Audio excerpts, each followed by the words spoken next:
கர்த்தருக்கு பிரியமானவர்களே, இன்றைக்கு இந்த உலகத்தில் வாழும் அநேகர் கஷ்டப்பட்டு கொண்டிருக்கிறதற்கும் வேதனைகளை அனுபவித்துக் கொண்டிருக்கிறதற்கும் மிக முக்கியமான ஒரு காரியம் இருக்கும் என்றால் அது என்ன தெரியுமா?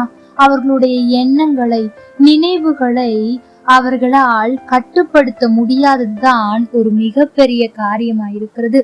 அநேகர் சிறிய காரியங்களை குறித்து அதிகம் யோசித்து யோசித்து நிம்மதியை இழந்து, சந்தோஷத்தை இழந்து, சமாதானத்தை இழந்து தவித்து கொண்டிருக்கிறார்கள். ஆம், எனக்கு பிரியமான தேவ பிள்ளைகளே, ஒருவேளை இன்றைக்கு நீங்கள் கூட இந்த ஓவர் திங்கிங்கினால் கவலைப்பட்டு கொண்டிருப்பீர்கள் என்றால் உங்களுக்கு வேதத்திலிருந்து ஒரு காரியத்தை எடுத்து காண்பிக்க விரும்புகிறேன். 2 கொரிந்தியர் 10ஆம் அதிகாரம் 5ஆம் வசனம், எந்த எண்ணத்தையும் கிறிஸ்துவுக்கு கீழ்ப்படிய சிறைப்படுத்துகிறவர்களாய் இருக்கிறோம்.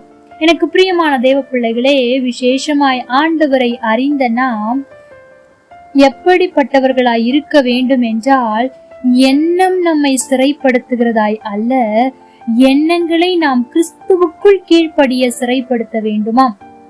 அதாவது இன்றைக்கு அநேகர் பயத்தினால் நிறைந்திருப்பார்கள். அநேகருக்கு கோபம் எண்ணங்கள் இருக்கும், ஆசை எண்ணங்கள், சந்தேக எண்ணங்கள், பெருமை எண்ணங்கள், இப்படிப்பட்ட எண்ணங்களை வைத்து வைத்து அவர்கள் அவற்றில் வளர்ந்து விடுகிறார்களே தவிர அதை கிறிஸ்துவுக்குள் கீழ்ப்படிய இன்றைக்கு அநேகர் நினைக்கிறதே இல்லை. எனக்கு பிரியமான தேவ பிள்ளைகளே, இன்றைக்கு ஆண்டவர் நம்மிடத்தில் எதிர்பார்க்கிற காரியம், உன் எண்ணங்கள் உன்னை ஆளக்கூடாது, மாறாக நான் உன்னை ஆளும்படிக்கு நீ இடம் கொடுப்பாயானால், நீ நினைக்கிற எண்ணங்கள், உன்னை சுற்றி நடக்கிற காரியங்களின் எண்ணங்கள் உன்னை தாக்காதபடிக்கு நான் பார்த்து கொள்வேன் என்று ஆண்டவர் சொல்லுகிறார். ஆம், எனக்கு பிரியமான தேவ பிள்ளைகளே, நாம் நம்முடைய எண்ணங்களை கிறிஸ்துவுக்கு கீழ்ப்படிய சிறைப்படுத்த வேண்டுமா? அதாவது கட்டுப்பாடுக்குள் கொண்டு வர வேண்டுமாம். அதான் சொல்லுவார்கள், விசேஷமாக வாலிப நாட்களில் எண்ணங்களை சிதற விடாதே, அலைய விடாதே என்று. ஆம், எனக்கு பிரியமான தேவ பிள்ளைகளே, எண்ணங்கள் ஒரு நாளும் நம்மை கட்டுப்படுத்தவே கூடாது.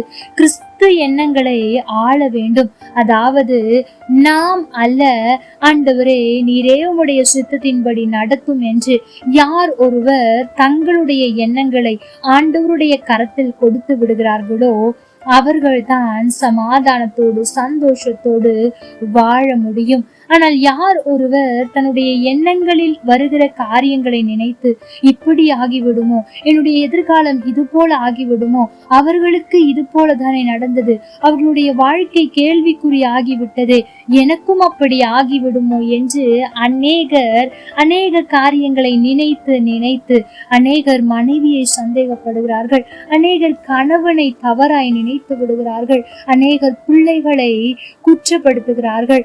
அவர்கள் பிள்ளைகள் இப்படித்தானே இருந்தார்கள், என் பிள்ளைகளும் இப்படித்தான் இருப்பார்களோ என்று எண்ணங்களில் அதிக நினைவுகளை கொண்டு வந்து அவர்கள் தவறாக நினைத்து நினைத்து முடிவில் தவறான காரியங்களை செய்து விடுகிறார்கள்.